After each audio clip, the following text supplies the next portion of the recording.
दोस्तों नमस्कार। मैं हूं सूर्यबली सिंह। मेरे YouTube चैनल कल्याण पथ में आप सब लोगों का बहुत बहुत स्वागत है, अभिनंदन है। दोस्तों आज मैं आप सब लोगों को हिंदी का चमत्कार विषय पर एक छोटा सा प्रसंग सुनाने जा रहा हूं। प्रसंग इस तरह से है।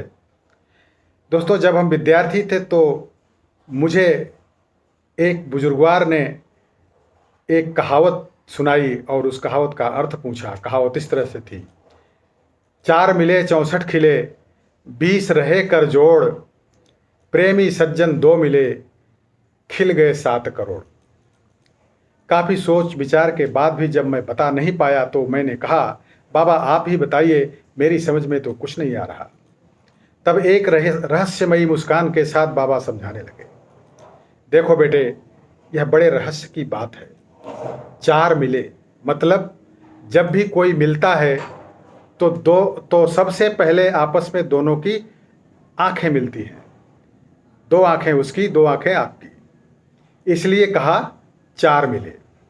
फिर कहा 64 खिले, यानी दोनों लोगों के 32-32 दांत, कुल मिलाकर 64 हो गए। इस तरह 4 मिले 64 खिले हुआ। 20 रहे कर जोड़, दोनों हाथों की 10 अंगुलियां, दोनों व्यक्तियों की 20 हुई। 20 मिलकर ही एक दूसरे को प्रणाम की मुद्रा में हाथ बरबस उठ ही जाते हैं। प्रेमी सज्जन 2 मिले, जब 2 आत्मीय जन मिले, यह बड़े रहस्य की बात है, क्योंकि मिलने वालों में आत्मीयता नहीं हुई तो न 20 रहे तब कुछ नहीं होगा, न 20 रहे कर जोड़ होगा और न 64 खिलेंगे।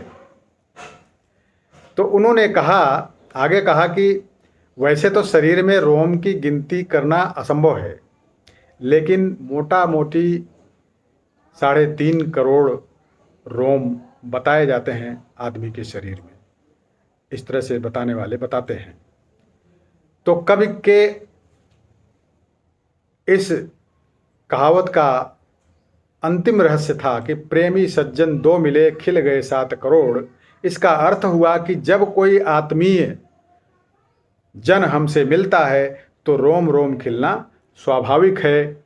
जैसे ही कोई ऐसा मिलता है तो दोस्तों, कवि ने अंतिम पंक्ति में पूरा रस निचोड़ कर रख दिया, खिल गए 7 करोड़, यानी मिलने वाले 2 आत्मीय जनों का रोम रोम खिल जाता है तो 3.5 करोड़ उनके, 3.5 करोड़ उनके, इस तरह से 7 करोड़ रोम खिल गए। हमारी कहावतों में कितना सार छुपा हुआ है दोस्तों।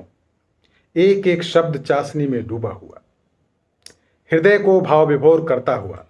इन्हीं कहावतों के जरिए हमारे बुजुर्ग, जिनको हम कम पढ़ा लिखा समझते थे, हमारे अंदर गाहे बगाहे संस्कार का बीज बोते रहते थे।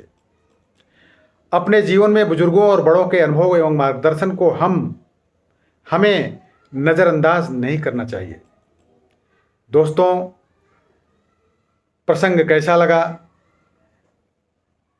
कमेंट्स में अवश्य लिखिएगा। उम्मीद है प्रसंग अच्छा लगा होगा। बहुत बहुत धन्यवाद।